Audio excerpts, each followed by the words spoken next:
namfyanya nyiwe Chaturu fahita Bakatimo Anadavolanga fasala kitanga Misiana baby za manunga vitanga Fosaba kuna itavyo vitara karanazi Hataranga mya vila visa mazava wazi Anoma tukisa fosa tapijali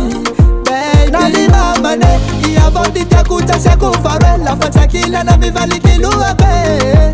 Yakwa ni he Nalima mane Iavondi tia kuta siaku farela Fata kila na mivali kilua pe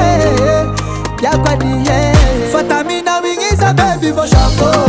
Chapeau, chapeau, chapeau La vita naza mitapi rezo Rezo, rezo, rezo Fata mina wingisa baby for chapeau Chapeau, chapeau, chapeau La vita naza mitapi rezo Rezo, rezo, rezo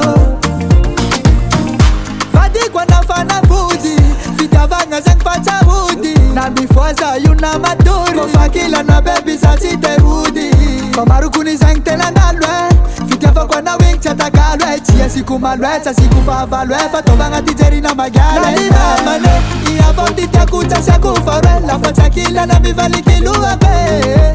Yakwa ni he Nalima mane Iavondi tia kuta siaku farela Fata kila na mivali kilua pe